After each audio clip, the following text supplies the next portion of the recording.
Hola, mi nombre es Pablo Ursúa y parto por agradecerles por conectarse a este webinar titulado Asesoría en Operación Renta 2023.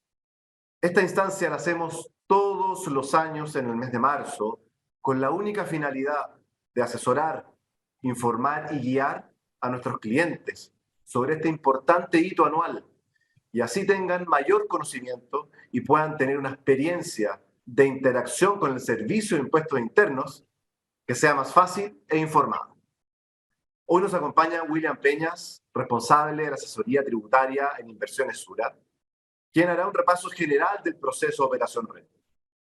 William tiene una presentación preparada y posteriormente procederemos a responder preguntas que ustedes pueden dejar escritas en el chat que tenemos disponible para la ocasión. Buenos días, William. Por favor, puedes comenzar. Muy buenos días a todos que estén mirando este webinar. Bienvenidos a esta instancia de conversación sobre el proceso de Operación Renta y algunas novedades que nos trae este año la Operación Renta. Vamos a revisar distintos cambios que ha tenido este proceso en materia tributaria que nos vamos a tener que enfrentar ahora a contar del 1 de abril. Algunos cambios que trae este proceso de Operación Renta tiene relación con una ley que vino tramitándose hace mucho tiempo en el Congreso, que es la ley 21453, que es una nueva información que las compañías tienen que informar al Servicio de Impuestos Internos.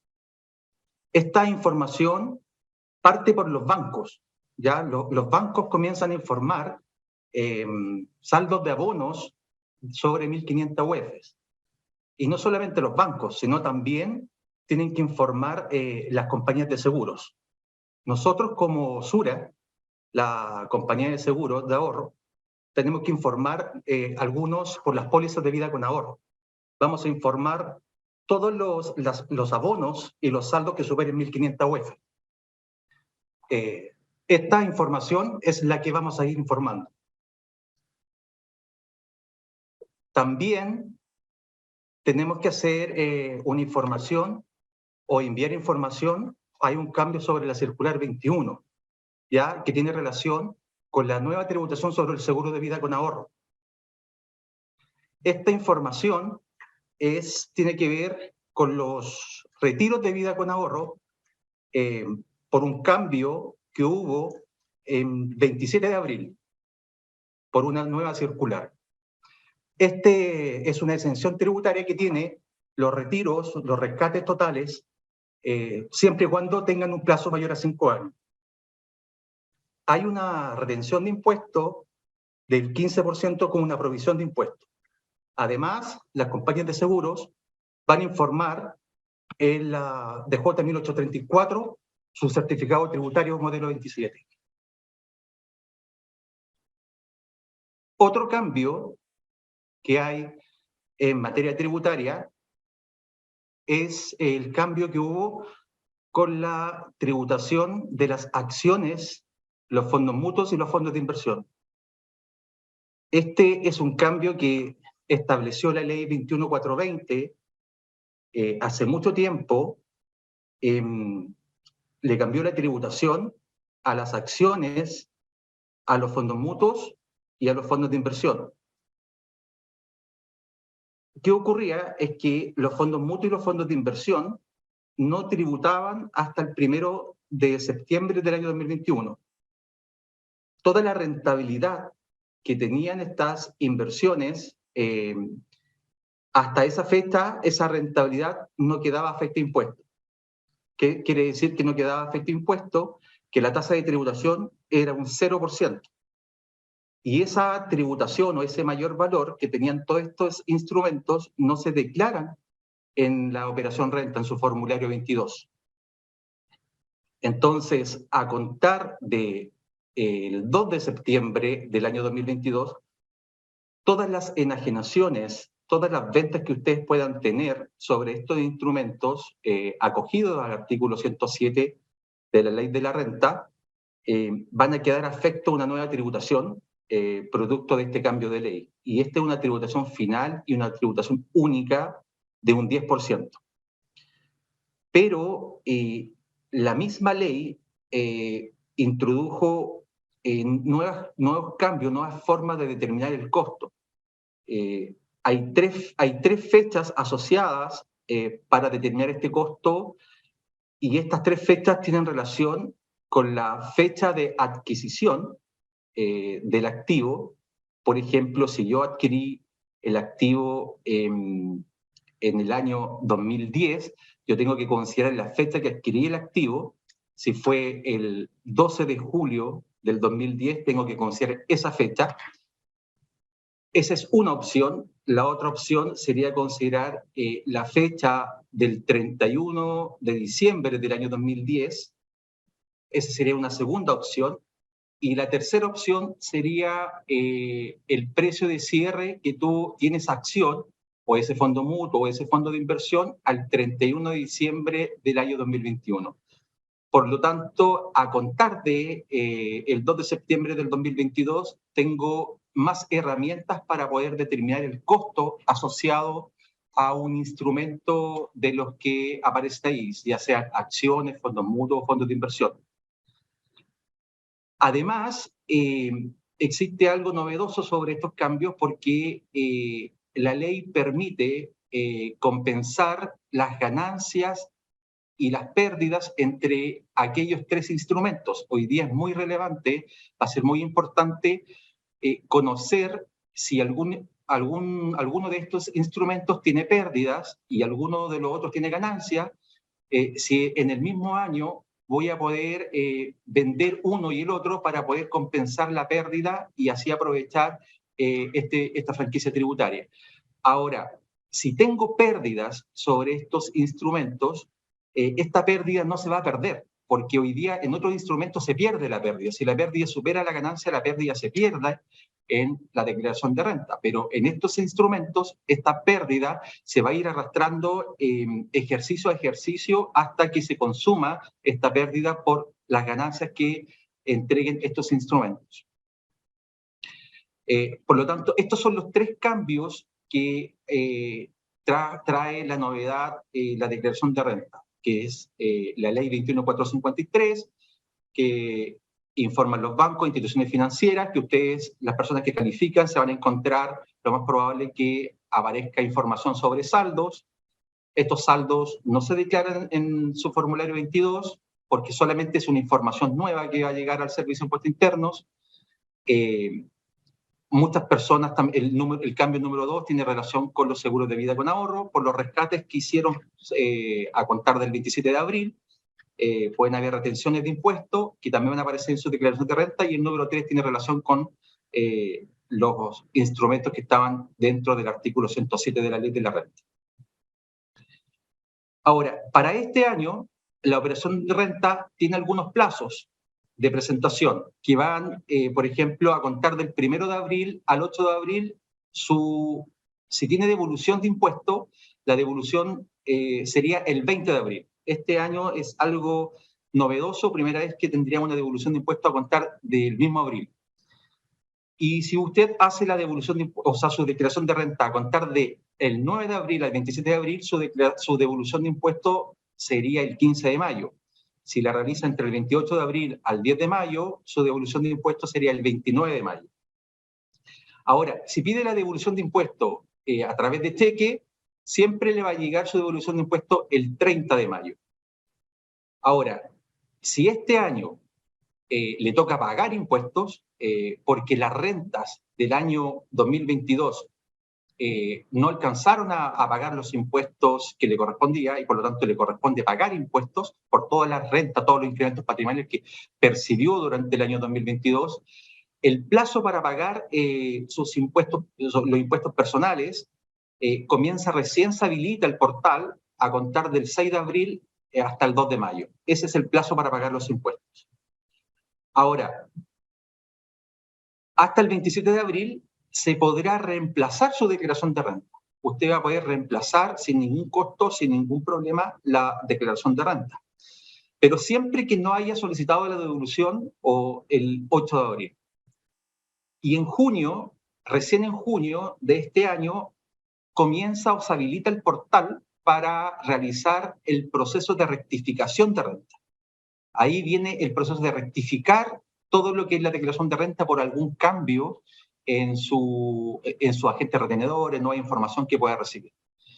Es muy normal que cambie la información de sus declaraciones de renta porque siempre hay rectificaciones. Y aquí les quiero comentar cómo se provoca esto. ¿Qué es lo que hacemos como instituciones financieras? Y todas las instituciones financieras del mercado.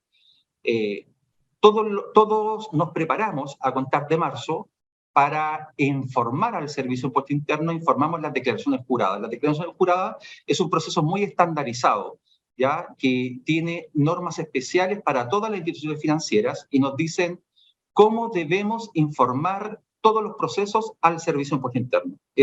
Está muy estandarizado, no podemos informar un carácter más ni un carácter menos. Y además nos dicen que algunas declaraciones juradas tienen certificados tributarios, no todas. Y la declaración jurada la informamos al Servicio de Impuesto Interno y los certificados tributarios los informamos a los clientes y los dejamos disponibles en el sitio web. Luego de eso aparece en su sitio web privado, aparece en los agentes retenedores. Ya ustedes siempre entran al Servicio de Impuestos Internos o sitio web privado y ustedes en la sección agentes retenedores o agentes informantes, ustedes ven toda la información que les va llegando de sus empleadores y de las instituciones financieras.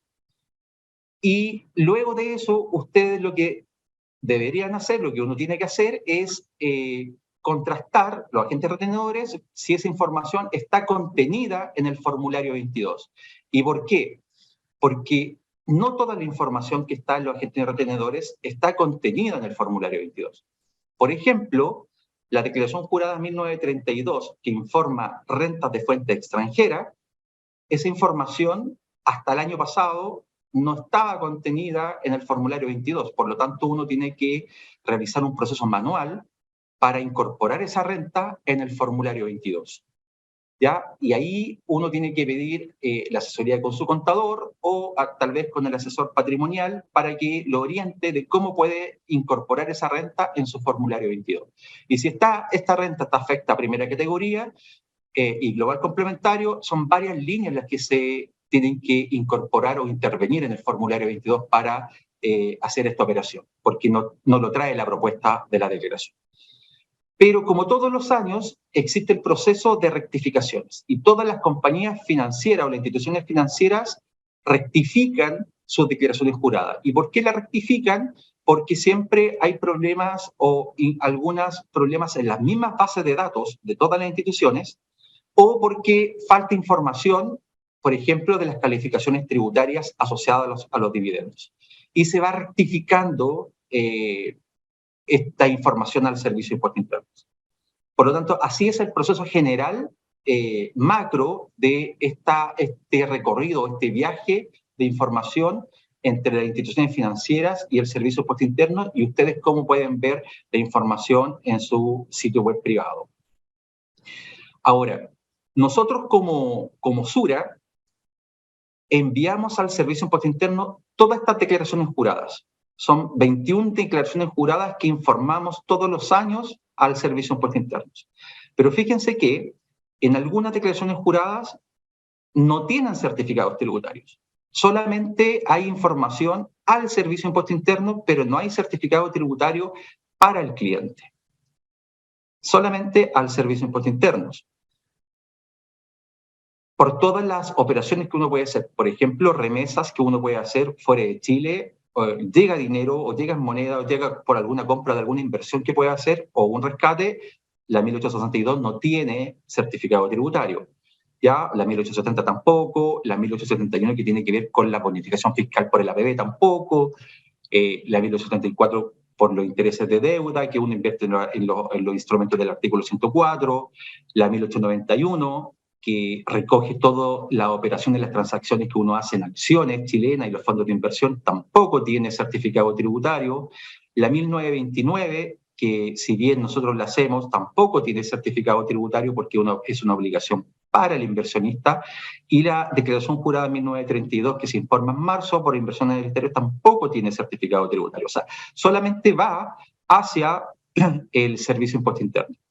Con la sumatoria de todas estas declaraciones juradas que nosotros hacemos en el mes de marzo y que se informamos al Servicio de Impuestos Internos, nosotros superamos más de 2.900.000 registros que enviamos al Servicio de Impuestos Internos en la sumatoria de todas estas declaraciones juradas.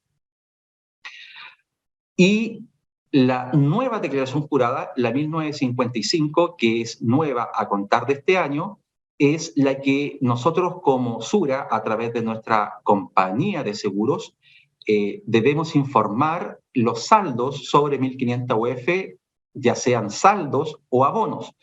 Y la normativa exigió informar a las pólizas de vida con ahorro, tanto financieras como previsionales. Por lo tanto, si alguien calificó entre octubre, noviembre y diciembre que partió la normativa, va a ser informado al Servicio de Impuesto Interno porque cumple con esta condición.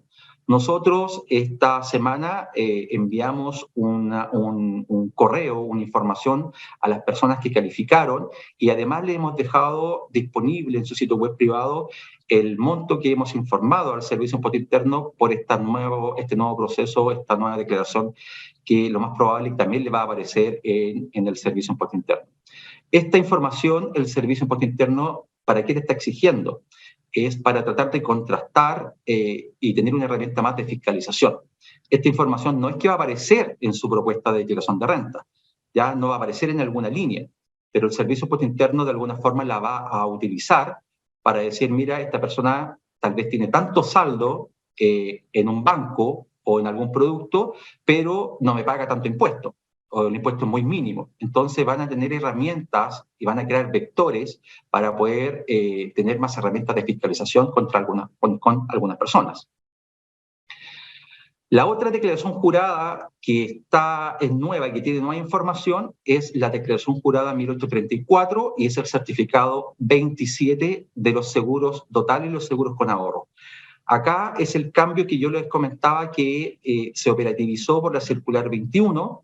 Nosotros, todas las compañías de seguro, todas las personas que han rescatado después del 27 de abril del año 2022, hemos tenido que, por un cambio normativo, hemos tenido que aplicar una nueva tributación a las pólizas de vida con ahorro. Pero a contar del 27 de abril para atrás, la rentabilidad quedó como un ingreso no renta. Por lo tanto, a contar de esa fecha, recién aplicó el cambio normativo y recién están quedando afecto impuesto, y las personas que quedaron afecto impuesto por la rentabilidad de ese rescate, le estamos reteniendo un 15% a modo de provisión y lo estamos incluyendo en la declaración jurada, y además estamos informando la rentabilidad de esa transacción, de ese rescate que está ahí. Y ese es algo nuevo.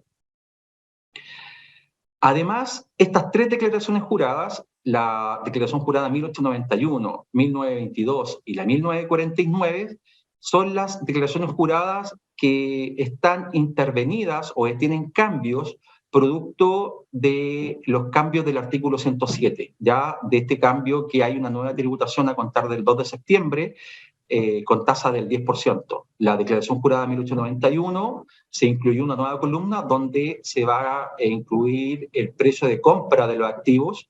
En la 1922 también se va a incluir, pero en la 1922 solamente se informan los fondos mutuos y los fondos de inversión. Y en la 1949 se va a incluir porque la 1949 informa acciones en custodia. Entonces, estas tres declaraciones juradas también tienen intervenciones producto de los cambios normativos. Después tenemos la declaración jurada 1929 y la 1932, que tienen relación con sus inversiones y rentas por invertir fuera de Chile, ya por las inversiones en el exterior, en el extranjero. La declaración jurada 1929 es una obligación para el inversionista, no para la institución, no para nosotros, ¿ya? Pero nosotros como Sura entregamos un servicio diferenciador, un servicio único sobre la declaración jurada 1929. Nosotros somos una institución que realizamos por invertir fuera de Chile vía PERT, sino vía arquitectura abierta, le entregamos a nuestros clientes la declaración jurada 1929, que consta de unas 21 columnas. Le entregamos en el mes de junio esta declaración jurada lista para que el contribuyente o nuestro cliente la pueda ingresar al Servicio de Impuestos Internos para cumplir con su obligación tributaria en el mes de junio. Y la declaración jurada 1932, por la normativa del Servicio de Impuestos Internos, exige que las compañías, por ser conocedor de la renta, deban informar en el mes de marzo, ¿ya? Y nosotros lo realizamos ahora, ya lo realizamos esta semana, y ya está apareciendo la información de la declaración jurada 1932, que también contiene la información del exterior por sus inversiones fuera de Chile. Y ninguna de las dos tiene certificado tributario. No obstante, la 1929 es una obligación para el inversionista que nosotros lo apoyamos para que puedan cumplir con su obligación tributaria. Ahora, la declaración jurada 1922 y la declaración jurada 1949 están con atrasos o están con problemas hoy día a nivel de toda la industria.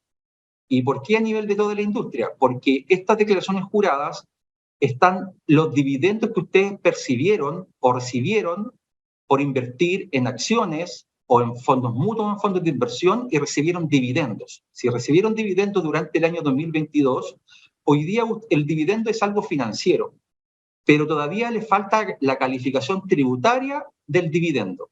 Y la calificación tributaria del dividendo se obtiene después que la empresa que entregó el dividendo realizó su proceso de balance y de renta líquida y de que pudo sacar los auxiliares o los registros auxiliares tributarios y pudo calificar si ese dividendo viene con restitución, sin restitución, y con crédito o sin crédito, que lo vamos a explicar un poquito más adelante. Entonces, esas dos declaraciones juradas en toda la industria están con atraso porque vienen con dependencia. Entonces, aquí hay que tener cuidado con estas dos declaraciones juradas si ustedes recibieron dividendos. Ahora, ¿por qué están con atraso? ¿Por qué les quiero explicar a través de este ejemplo por qué hay atraso en estas dos declaraciones juradas como todos los años? Resulta que las empresas chilenas, las empresas sociedades anónimas o las empresas IPSA, tienen que realizar su declaración jurada 1948 por los dividendos que reparten. Y esas empresas tienen que hacer su balance y tienen que decir, perfecto, estos dividendos qué calificación tributaria tienen. Por lo tanto, ese es el punto inicial. Parte desde la declaración jurada 1948 y la contabilidad de todas esas empresas. Pero resulta que las AGF, la Administradora General de Fondos, por los vehículos de inversión que ellas tienen, invierten en empresas chilenas. Entonces, si la AGF es inversionista de una empresa chilena, recibe un dividendo, pero como la empresa chilena aún no termina su balance y las calificaciones tributarias, la AGF todavía no recibe ese dividendo con calificaciones tributarias, por lo tanto todavía no puede hacer su declaración jurada 1922 y emitir el certificado número 44 porque tiene pendiente la calificación tributaria de los dividendos.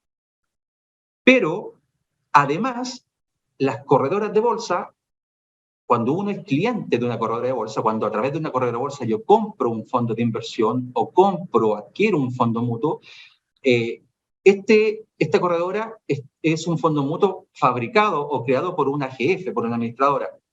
Por lo tanto, el que es cliente es la corredora. Si tengo un modelo ómnibus, es el que es cliente de la corredora.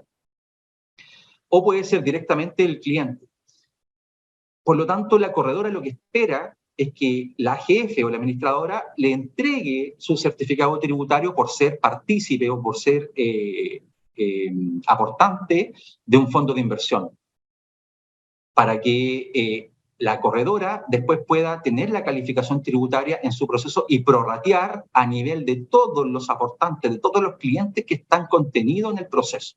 Y recién ahí la corredora de bolsa puede distribuir y calificar todos los dividendos que recibió durante todo el año. Y recién ahí, una vez que la corredora emite la DJ 1922, declaración jurada 1922, pero con las calificaciones tributarias correctas, recién ahí las personas jurídicas o las personas naturales, nosotros que somos los inversionistas, recién ahí podemos hacer nuestro balance con las calificaciones tributarias, o si soy persona física, persona natural, recién ahí puedo hacer el formulario mi formulario 22, que es mi declaración de renta. Por lo tanto, las corredoras de bolsas tenemos dependencia de otras empresas para poder construir nuestro certificado 43 o la declaración jurada de 1922. Y todo eso hoy día está, como todos los años, está con atraso de recibir estas calificaciones tributarias. ¿Y qué son las calificaciones tributarias? Uno recibe dividendos dentro del año y el dividendo es algo financiero, es un valor financiero. Pero el dividendo tiene una componente tributaria. Y esta componente tributaria es un dividendo sin restitución, y este dividendo sin restitución puede tener sin derecho de devolución o con derecho de devolución. O puede ser un dividendo con restitución, sin derecho de devolución o con derecho de devolución. Por lo tanto, toda esta situación y esta componente tributaria aparece de las empresas originales, de los que fabrican o confeccionan los balances y están los registros auxiliares. Sin tener esa información, la declaración jurada 1922 y el certificado 43 está incompleto. Por lo tanto, si ustedes hacen su declaración de renta ahora, los primeros días, y les falta esta información, después les va a rectificar, les va a llegar una nueva información y ahí se van a someter a nuevos cambios de información y eso les podría significar que tengan que estar rectificando después a contar de junio y entre el proceso de rectificación. Entrando ya en materia de impuesto global complementario, el impuesto global complementario es un impuesto progresivo que va de tramos del 0 al 40%, es un impuesto global porque pretende abarcar la totalidad de las rentas de un contribuyente que obtuvo en un año, es un impuesto complementario porque complementa los impuestos cedulares de primera categoría y de segunda categoría, es un impuesto final, es el impuesto final que yo pago. Además, es de declaración anual. Yo me enfrento una vez al año al impuesto global complementario. Solamente hay una excepción en el artículo 103 que me exige, cuando yo pierdo residencia o domicilio en el país, me exige que yo tenga que hacer un proceso de pagar de forma devengada el impuesto global complementario, porque tendría que, si me ausento, me voy del país, tener que pagar por los meses que estuve en Chile y entregar y pagar este impuesto global complementario.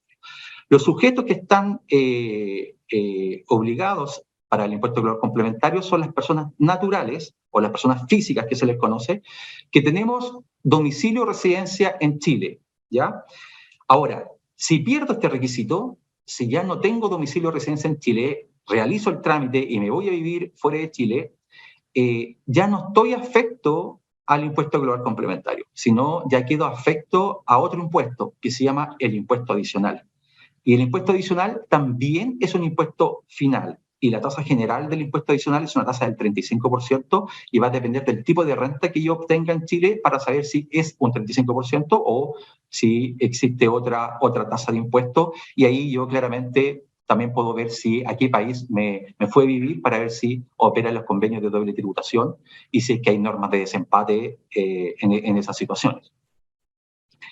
Ahora, si uno mira cómo fue el año pasado la recaudación a través del impuesto global complementario, aquí uno puede hacer un resumen, es decir, que dentro de los 8 tramos que existen dentro del impuesto global complementario y de los 10.500.000 personas que generamos ingresos en Chile, uno puede establecer que en el primer tramo del global complementario concentra la mayor cantidad de personas, equivale a un 74% de personas.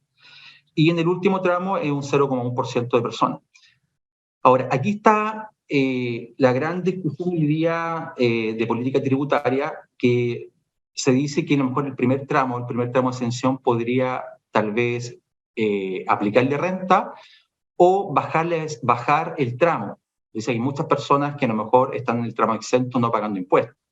Esa es una concentración que hoy día están en las normas de política tributaria que están conversando, que podría haber que parte de esas personas quede afecta impuestos. ¿Qué quiere decir eso? Es reducir el tramo que hoy día es máximo 13,5 UTA y a lo mejor lo pueden reducir a 10 UTA. Por lo tanto, parte de esas personas podrían quedar afectadas de impuestos, pero al hacer eso, claramente lo que ocurre es que las personas que estamos en el tramo 2, 3, 4, 5, 6, 7, 8, también nos veríamos involucrados porque tendríamos una menor reducción, una menor, tenemos que afectar también con impuestos. Indirectamente también nos involucra a todas las personas que estamos en otros tramos. La segunda reflexión es lo que decía yo, que tiene que ver en materia de pensiones. Si uno dice 7.800.000 personas están concentradas en el tramo 1, y si uno saca el promedio de renta de ese nivel de personas, estamos hablando que esas personas, su promedio de renta mensual son 276.000 pesos mensuales, el promedio de renta. Por lo tanto, si uno dice, si cotizo el 10% para tener una pensión después de 40 años, estoy cotizando 27.000 pesos mensuales. Pero siempre y cuando cotice 40 años. Pero la mayoría de las personas no cotiza 40 años, cotiza mucho menos. En promedio puede cotizar 20, 22 años. Por lo tanto, para construir buenas pensiones, no tengo que tener una base previsional erosionada. Tengo que tener una base de 40 años. Pero además, tengo que tener un 10% de ahorro mensual un poco mejor que 27.000 pesos. Por lo tanto, aquí lo que uno queda en evidencia que tenemos un mercado laboral bastante débil, que si uno lo mira durante los últimos 15 años o durante los últimos 20 años, la mayoría de las personas siempre ha estado concentrado en el tramo 1. Entonces tenemos algunas variables para poder modificar, que viene la discusión también de reforma previsional. Uno podría decir claramente, entre más nos tardemos en discutir una reforma previsional, claramente estamos construyendo no muy buenas pensiones. Entonces, lo que uno debiera hacer es intervenir rápidamente y no tal vez cotizar un 10%, sino uno debiera apuntar a cotizar un 20% por persona de forma individual. Y ese 20% buscar una fórmula de cómo conseguirlo. Además, si uno mira la historia, esto ha sido la evolución de las tasas máximas del impuesto global complementario. En algún momento fue un 60%, en el año 83 un 65% y hoy día estamos en tasas del 40%. Ha ido disminuyendo porque la base de personas que hoy día generamos ingresos y estamos construyendo todos los años con impuestos es mayor. Por lo tanto, claramente ha ido también a la baja la tasa máxima de impuesto global complementario. Ahora, cuando entramos en materia de operación renta y vemos que esto tenemos que armonizarlo con la ley de la renta, aquí uno tiene que existir un ingreso. Tiene que existir un ingreso que es un incremento patrimonial, percibido de vengado. Después uno lo pasa por una ecuación. Dice, ¿este ingreso está amparado por alguna ley que sea el ingreso no renta o que sea dentro del artículo 17, que es del 1 al 31 o del 107 al 104? Si no, paso. Luego digo, ¿esto tiene alguna franquicia tributaria que me pueda ayudar? Después luego digo, ¿cuál es el origen del ingreso? ¿Es del capital o del trabajo? Después clasifico la renta. Si es del capital, es de segunda categoría. Si es del capital, es de primera categoría. Si es del trabajo, es de segunda categoría.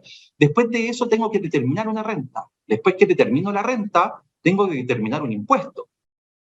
Y después que determino el impuesto, tengo que clasificar. Perfecto, soy dueño de empresa, a través de retiros, distribuciones, dividendos, o si soy de segunda categoría, tengo que ver si soy contribuyente del artículo 41, 43 número 1, 40 número 2 o del artículo 48. Después de eso, que tengo toda esta clasificación, yo tengo que construir ahora, como todos los años, mi base imponible de impuesto global complementario o adicional si no tengo residencia. Y ahí recién estoy dentro del formulario 22 y operación renta, y lo que hace este formulario 22 tiene operativizada toda la ley de la renta y otras leyes que están vinculadas acá para hacer todo esto. Ahora, además, tengo que tener en cuenta que hay beneficios tributarios. Todos estos beneficios tributarios tengo que considerarlo a la hora de poder confeccionar mi formulario 22. Los ingresos no renta, la renta exenta, la rebaja a la base imponible, las pérdidas, los créditos contra impuestos, la reliquidación. Si hay alguna franquicia que pague una tasa fija o tasa única, o la reinversión que yo pueda postergar impuestos hasta que yo retire y pueda decidir pagar un impuesto. Ahora, si mis inversiones tienen relación con el ahorro previsional voluntario y es un ahorro de la cuenta ahorro voluntario, hago una inversión en APBA, esa inversión en APBA es un ahorro después de impuestos. Por lo tanto, ese ahorro después de impuestos no se declara en la declaración de renta. Ustedes no lo tienen que declarar. Por lo tanto, no se preocupen, no va a haber una declaración, no tienen que incorporarlo en su declaración de renta. Ahora, si ustedes realizan un aporte en APB opción B, como todos los años uno hace un aporte para poder rebajar la base imponible, ustedes tienen que preocuparse de que ese aporte que ustedes hicieron en calidad de trabajador dependiente aparezca en la declaración de renta en la línea 21 en el código 765. Ahora, si ustedes hicieron un depósito convenido porque ustedes tienen un vínculo de subordinación y dependencia, tienen un contrato de trabajo y pactaron un depósito convenido con su empleador, ese depósito convenido es un ingreso no renta. ¿Ya? Por lo tanto, tampoco se incorpora en la declaración de renta porque ya la franquicia viene dada a través del empleador. Ahora, si ustedes realizan retiros ahora de la cuenta voluntaria o de la APB que se conoce, si ustedes retiran de la cuenta voluntaria opción A, de la APB A, la rentabilidad real es la que está afecta a impuestos, ¿ya? Y aquí es bueno que sea la rentabilidad real. ¿Por qué? Porque uno paga impuestos sobre la rentabilidad real y no sobre la rentabilidad nominal. Por lo tanto, aquí uno agradece que el IPC haya sido muy alto estos últimos años, porque uno aquí recién dice pago impuestos después del IPC. Y allí uno dice, ah, qué bueno que el IPC haya sido muy alto. No todo es tan malo. Ahora, este APBA tiene una renta exenta para los trabajadores exclusivos que sean contribuyentes del 40 número 1, o sea, trabajadores dependientes. Y si me paso de esto, yo esta rentabilidad la tengo que incorporar o tiene que aparecer incorporada en la línea 8, código 155. Ahora, si rescato en un año, rescato del APB, pero opción B, ahí la compañía me va a retener un 15%, pero a modo de provisión, no es un impuesto único. Pero ese 15% que me retuvo la compañía tiene que aparecer, y aquí tienen que tener ojo, que tiene que aparecer en la línea 81, en el código 832. ¿Por qué? Porque ese impuesto que me retuvo la compañía es algo a favor de ustedes. Tienen que preocuparse que aparezca ahí. Y después de eso, ustedes tienen que determinar un impuesto. Hay una fórmula especial para determinar un impuesto, ¿ya? Y ese impuesto determinado por ese retiro APB tiene que aparecer en la línea 75 en ese código 767. Entonces, luego de esa resta que hay entre la línea 81 y la 75 es el impuesto que uno realmente paga del retiro APB. Los pagos de pensión. Si yo estoy pensionado por retiro programado o renta vitalicia o ambas simultáneamente, esas rentas son rentas afectan al impuesto único segunda categoría, son rentas del trabajo. Y esas rentas tienen que aparecer informadas en la línea 12, código 1098. Siempre van a aparecer porque informa la AFP e informa la compañía de seguros. No obstante, a través de una renta vitalicia, si fallece el titular de una renta vitalicia, los beneficiarios de la renta vitalicia, existe una opción que pueden anticipar por el fallecimiento del titular, pueden anticipar la renta, los pagos que están en la renta vitalicia. Pero al anticipar esa renta, ese dinero que perciben queda afecto a primera categoría y global complementario. O sea, es una renta de régimen general. Aparte del descuento que le puede hacer la compañía de seguros. Por lo tanto, queda afecto a un impuesto por todo el pago que puedan anticipar de una compañía de seguros. Además, lo que ocurre también en las AFP, que muchas personas tal vez suspenden la pensión o tienen congeladas las pensiones de muchos años, pero después se acercan a la AFP y piden que todas las pensiones que hayan sido congeladas o suspendidas se las activen.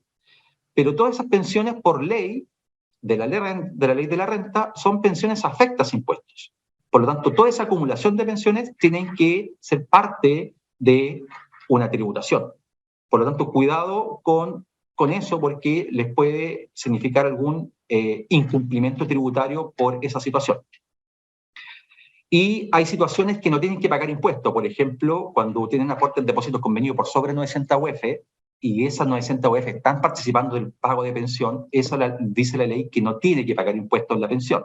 Aportes por APBA tampoco tienen que pagar impuestos en la pensión. Aportes de la cuenta 2 régimen general tampoco.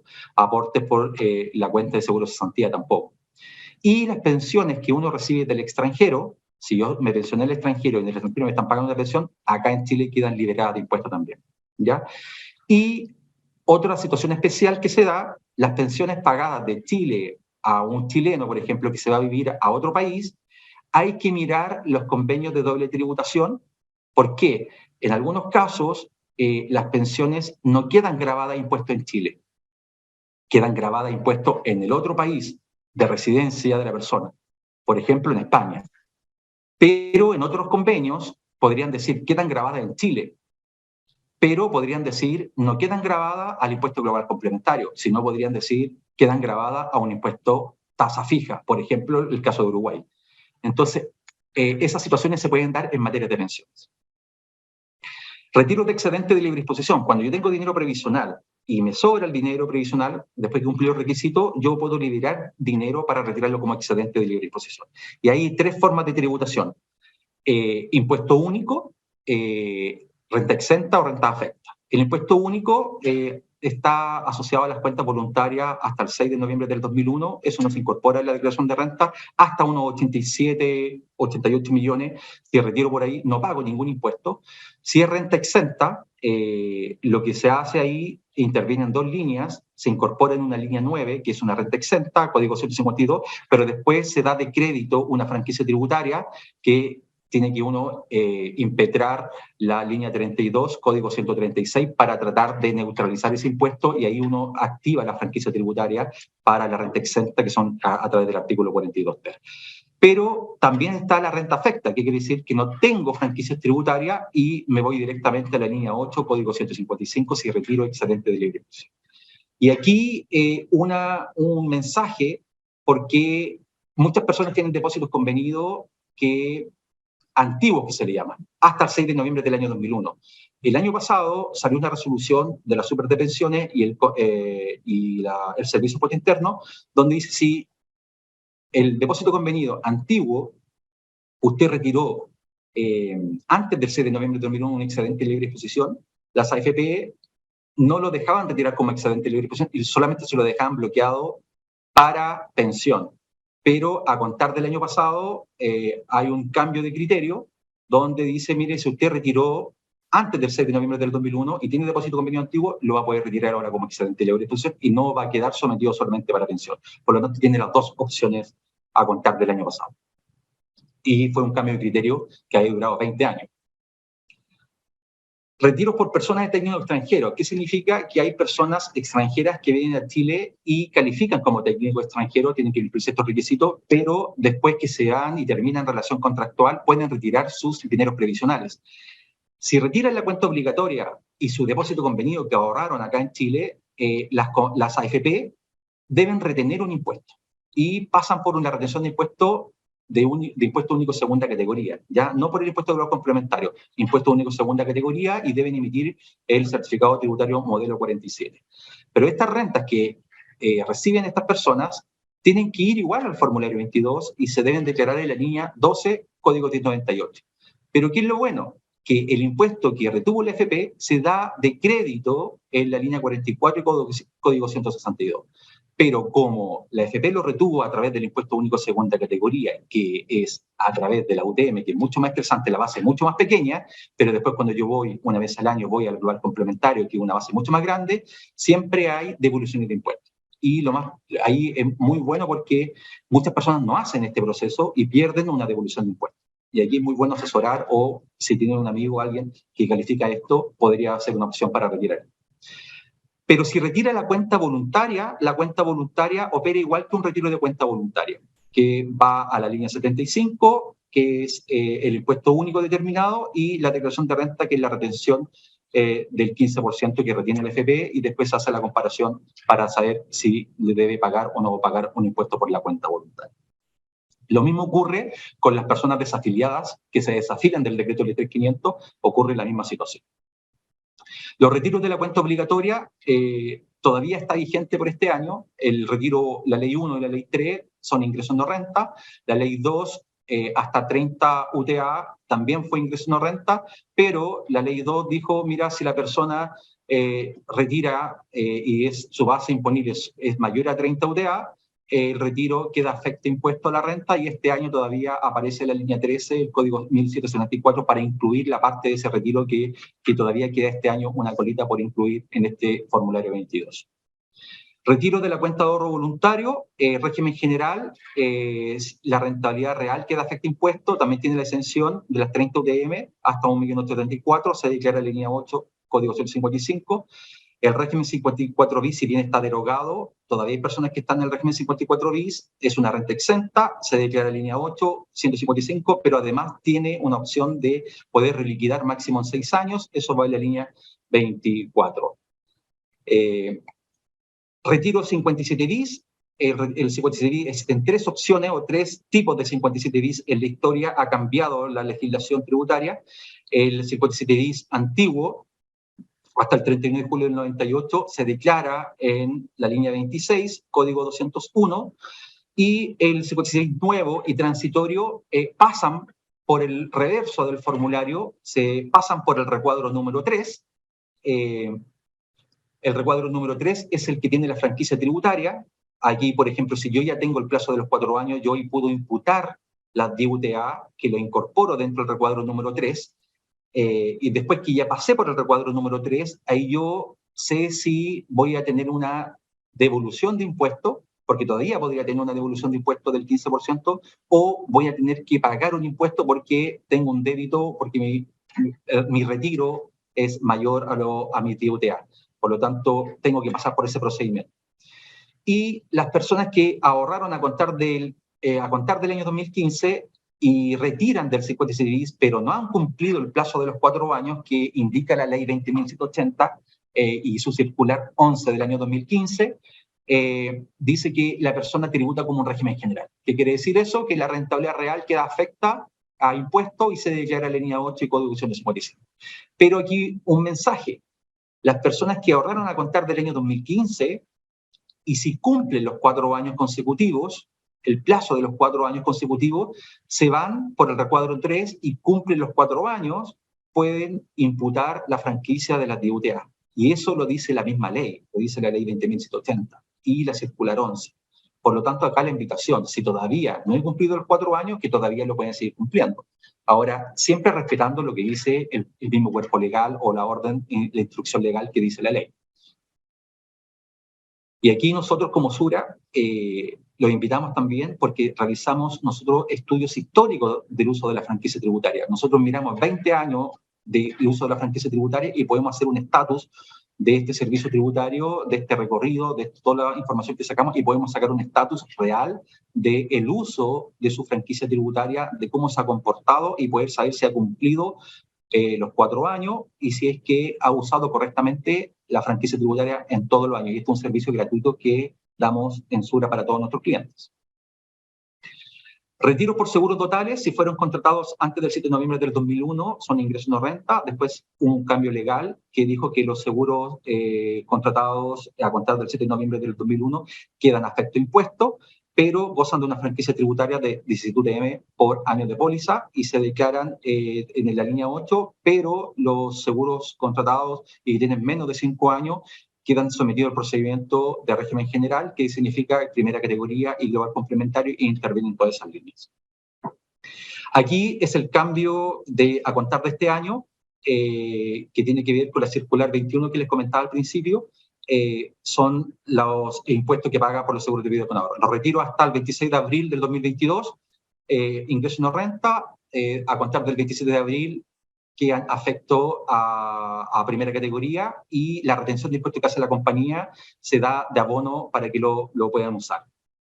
Los retiros de los fondos mutuos y fondos de inversión tienen una franquicia tributaria que es el MLT, los 108, la rentabilidad queda afecta impuestos, se declara línea 8, los fondos mutuos con alta presencia bursátil y los fondos de inversión con alta presencia bursátil, la rentabilidad real hasta el 1 de septiembre del 2021 va al recuadro 4, es un ingreso no renta, no se declara en ninguna parte, pero el 10% de los fondos mutuos y los fondos de inversión van al recuadro 4 y van a la línea 63, código 1829. Después, en enajenación de acciones chilenas, las acciones adquiridas hasta el 30 de enero del 84 son un ingreso no renta.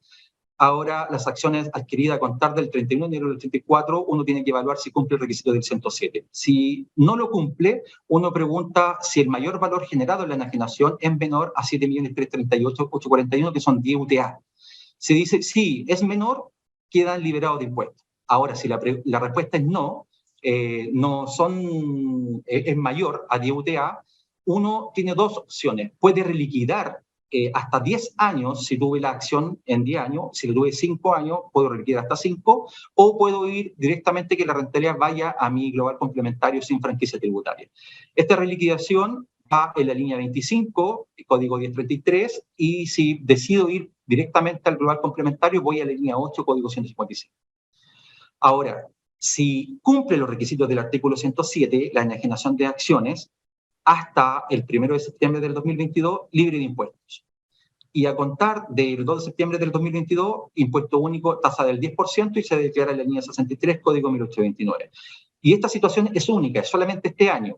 Ya hasta el 1 de septiembre es las personas que, porque este año muchas personas vendieron hasta el 1 de septiembre del 2022 y también vendieron a contar del 2 de septiembre, por lo tanto una persona podría tener de los dos subconjuntos, pero a contar del próximo año solamente vamos a tener retención del 10%. Y este es el recuadro número 4, esta parte es nueva, esta parte se incorporó, ustedes se van a encontrar en su proceso de declaración de renta, el que tiene ventas de acciones, fondos de inversión y fondos mutuos, se va a encontrar con esta parte nueva y va a poder ver que puede compensar entre acciones, fondos mutuos y fondos de inversión. Y si le da el resultado pérdida, va a ver que lo puede arrastrar para el año siguiente. Y si le da el resultado positivo, ahí claramente hay una base imponible que va a tener que pagar un impuesto. En inversión en el exterior, yo puedo invertir fuera de Chile a través de la empresa Perti, Nueva Arquitectura Abierta, puedo invertir en bonos, acciones, ETF, fondos mutuos a través de nuestra corredora de bolsa. Nuestra corredora de bolsa informamos en marzo la declaración jurada de 1932, pero recuerden que esta información no aparece en el formulario 22, por lo tanto ustedes tienen que tomar esta información e incorporarla en la línea 56, primera categoría, en la línea 5 el global complementario y en la línea 46 que da el crédito primera categoría. Pero no se asusten porque al final uno termina pagando siempre el global complementario. Aquí hay un ejemplo. Si una persona obtuvo una ganancia de 15 millones de pesos por sus rentas informadas en la 1932, al final fíjense que los 15 millones de pesos se incorporan y los 15 millones de pesos en amarillo están pagando un global complementario de 203.703 y uno termina pagando abajito 203.703. Por lo tanto, porque todo lo otro se neutraliza y se compensa la primera categoría. Después, las inversiones fuera de Chile, bueno, ocurre el principio de renta fuente mundial. Yo debo pagar impuestos. Si yo tengo residencia de domicilio en Chile, debo tributar por lo que obtengo en Chile, por lo que obtengo fuera de Chile. Y nosotros, como les explicaba, al 30 de junio, durante junio, vamos a estar enviándole a todos ustedes la declaración jurada 1929. Y a contar de este año tiene mucho más énfasis enviar la DJ 1099 porque además se tiene que enviar por las inversiones que uno hizo fuera de Chile. Antes se informaba por las rentas que uno tenía o por las pérdidas, pero a contar de este año se tiene que, y nosotros la vamos a enviar incluso por las inversiones, por una circular que emitió el Servicio de Impuestos Internos. Y el no hacerla, el no realizar esto, ahora tiene multas que declaró el Servicio de Impuestos Internos a través de su circular. En la generación de propiedades, si uno tiene propiedades y las adquirió antes del 31 de diciembre de 2003 y las voy a vender, ahora, si por ejemplo vendí este año, es un ingreso no renta. Pero si adquirí propiedades a contar del 1 de enero del 2004 y el comprador y el vendedor no están relacionados, yo puedo impetrar una franquicia tributaria que son 8.000 UF, hasta 280 millones aproximadamente. Pero si ya me consumí los 280 millones, ahí aparecen dos franquicias tributarias nuevamente. ¿Qué significa? Que yo puedo reliquidar la ganancia que yo estoy de una acción hasta 10 años, siempre y cuando haya tenido la propiedad 10 años, si lo tuve 5 años solamente, o puedo decir que esta ganancia que obtuve por la venta de una propiedad, voy a pagar solamente un 10% por esta ganancia. ¿En qué línea van? En la línea 25, código 1033, o en la línea 61, código 1043. Ahora, si no cumplo nada de esto, no cumplo los requisitos, la rentabilidad que obtenga de una venta de una propiedad queda afecta 100% sin ningún beneficio tributario y eso se declara en la línea 10, código 1032. Y este es un recuadro número 2 que las personas tienen que pasar en la venta de una propiedad si quiere acceder a la 8.000 UF. Ahí está destacada la 8.000 UF que uno lo puede ir arrastrando. Si todavía yo tengo 8.000 UF por persona, si no me consumí los 8.000 UF, este recuadro 2 siempre va a mantener el saldo de la 8.000 UF y la va a ir guardando hasta que yo me consuma la 8.000 UF de la franquicia tributaria por la venta y enajenación de propiedades. Arriendo de propiedades con contrato, si yo me dedico a arrendar propiedades a través de contrato, y estos arriendos que yo percibo, estos arriendos son renta, son un incremento patrimonial, por lo tanto están afecto a impuestos. Y esa renta yo la debo declarar en la línea 5, código 955. Pero hay una franquicia tributaria que si la misma propiedad, yo pago contribuciones dentro del año por esa misma propiedad, esas contribuciones me dan derecho a un crédito proporcional. Y ese crédito proporcional va en la línea 37, código 1637. Por lo tanto, de alguna forma me sirve para no pagar un doble impuesto y puedo rebajar el impuesto global complementario por este arriendo que debo incluir en mi renta. El mayor valor sobre las criptomonedas también se encuentran afectadas a impuestos en Chile. Los exchange, las casas por donde yo compro las monedas o estas criptomonedas, deben informar al Servicio de Impuesto Interno la declaración jurada 1891, y yo, como inversionista, soy la persona que debo determinar el mayor o menor valor. Y si yo tengo muchas operaciones, voy a tener una forma de determinar este mayor o menor valor, que es una operación manual, porque no existe una forma, una herramienta para determinarlo de forma masiva. Tengo que ser yo el que determine esto. Y esto, una vez determinado, si me da un resultado positivo, debo incorporarlo en la línea 10 en el código 1032. Ahora, sobre las monedas extranjeras, que salió un oficio el año pasado, también se deben, la venta de monedas, también, si tengo un mayor valor, un incremento patrimonial, también debo incorporarlo en la declaración de renta. Y cuando yo vendo las monedas a través de una institución financiera, la institución financiera informan al Servicio de Impuesto Interno a través de la declaración jurada 1891 o la declaración jurada 1870. Pero no informan el mayor valor. Por lo tanto, el que debe determinar el mayor valor o el menor valor es una operación manual, y eso lo tiene que hacer el inversionista o el contribuyente. Y una vez que determine esto, y si tengo mayor valor, la forma de incorporar en su declaración de renta es en la línea 56, primera categoría, línea 5, global complementario, línea 46, crédito de primera categoría. Por lo tanto, es una renta del 20 número 5, son rentas clasificadas en el 20 número 5, pero no tiene una exención de primera categoría, por lo tanto que afecta a primera categoría y global complementario, pero nuevamente no se asusten, porque al final uno lo que termina pagando solamente el global complementario, pero tiene un procedimiento un poco más largo para afectarlas con impuestos. Y terminando, acá mostrarle un poco lo que hacemos nosotros en materia de servicios tributarios. Nosotros apoyamos a todos nuestros clientes, tenemos servicios para conversar con nuestros clientes y apoyarlos en la toma de decisiones y orientarlos en el cumplimiento tributario. Nosotros apoyamos en operación renta, en las rectificaciones de operación renta, ahora apoyamos en el cumplimiento de la declaración jurada 1099 por invertir fuera de Chile, en asesoría previsional, las conveniencias si me pensiono anticipadamente o no me pensiono anticipadamente, qué modalidades de pensión me conviene, si me quedo un retiro programado, me voy a una renta vitalicia, si tengo opción de retirar excedente de libre disposición con franquicia tributaria, sin franquicia tributaria, porque igual tal vez me podría convenir retirar sin franquicia tributaria, asesoría tributaria sobre los beneficios tributarios de distintos productos, estimación de impuestos por retiro APB, excedente de libre disposición u otro. Además, los estudios tributarios 57 bis que hacemos de forma diferenciadora, somos lo único que hacemos estos estudios históricos para atrás y resolvemos estos problemas que puedan tener con el 57 bis. Y esta asesoría patrimonial que nosotros hacemos con los clientes en acompañarlos en programas de desacumulación, de poder saber cómo puede vivir con todos sus ingresos, todas sus rentas que tiene, poder aprovechar todas las franquicias tributarias que ha acumulado durante 30, 40, 50 años que tiene ahí y saber si tiene franquicias tributarias para poder aprovechar la desacumulación. También orientación en materia de herencia, que es un tema no menor, saber si tiene un testamento o no tiene testamento, cuánto será el impuesto ante una herencia intestada o testamentaria, y orientación en materia de sociedades de inversión, tanto en Chile como fuera de Chile, temas de contabilidad sobre la sociedad de inversión con sus contadores, podemos conversar toda esta asesoría de servicios tributarios que hacemos acá a la compañía para apoyarlo en una mejor toma de decisiones. Y con eso damos por concluido este webinar sobre operación renta y sus novedades. Pablo, damos el espacio para preguntas. Sí, gracias Willy. Bueno, ya estamos algo pasado el tiempo, así que podríamos extendernos 10 minutos solamente para responder algunas preguntas. Y te diría que hay muchísimos comentarios y preguntas en el chat por parte de las personas que están conectadas, pero te diría que se repiten tres grandes temas. Primero, depósito a plazo, cómo tributan los depósitos a plazo, si es que el mayor valor real se carga automáticamente en el formulario, uno tiene que hacerlo. Lo mismo con el tema dividendos, me imagino dividendos de fondos de inversión, dividendos de acciones locales también. Y por último, ¿qué es lo que tiene que hacer el contribuyente para las inversiones internacionales?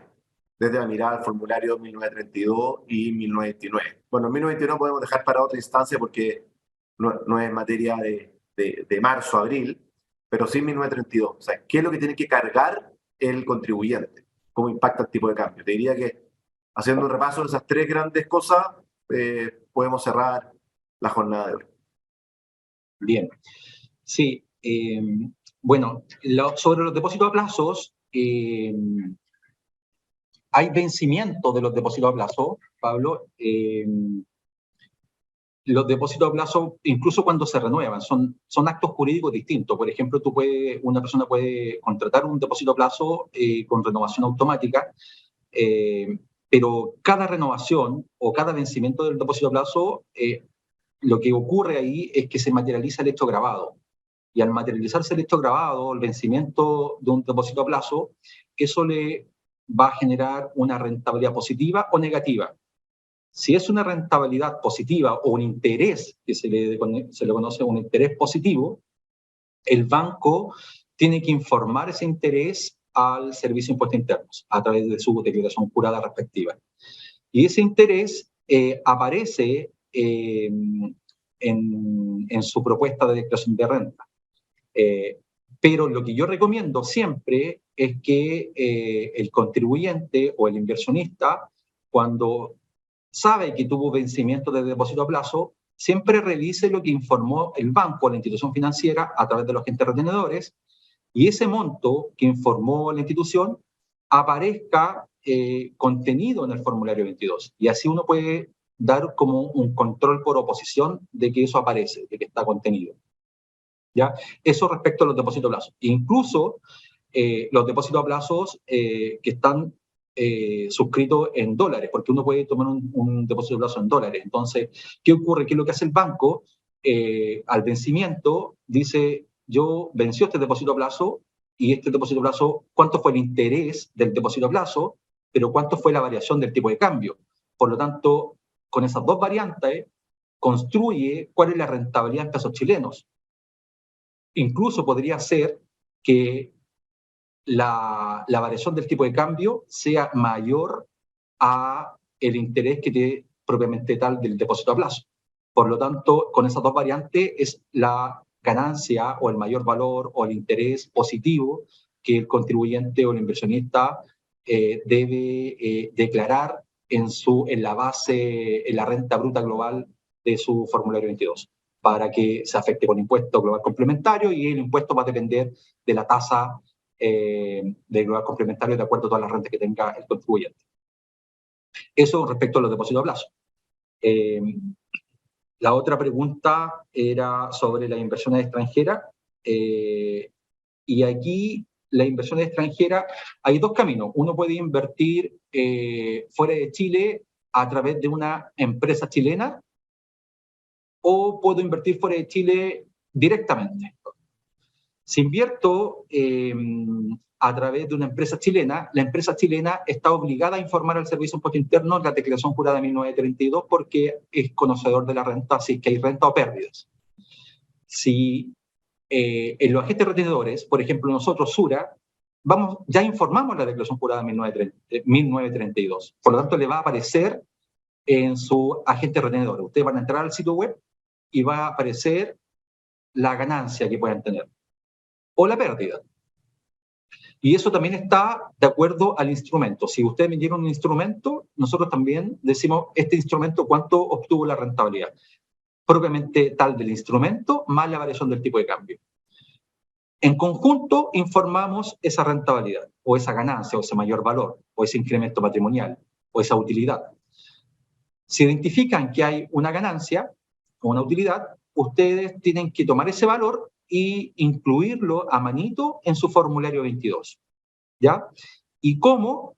Como le decía, el procedimiento de régimen general se afecta con primera categoría, tasa de 25%, después ese 25% se le va a dar de crédito y la rentabilidad también, esa utilidad, se va al global complementario para ser parte de la renta bruta. La primera categoría, ese 25% se va a neutralizar, se va a netear, no se va a pagar. Y solamente se va a quedar pagando el impuesto global complementario. ¿Ya?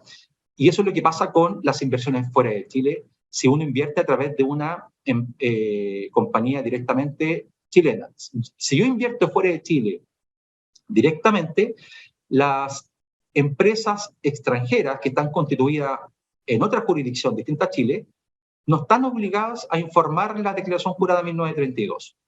Por lo tanto, no va a aparecer en su sitio web privado del Servicio por Interno si ustedes obtuvieron una ganancia o una pérdida. No aparece nada, porque es una institución extranjera, no está obligada a informar al Servicio por Interno.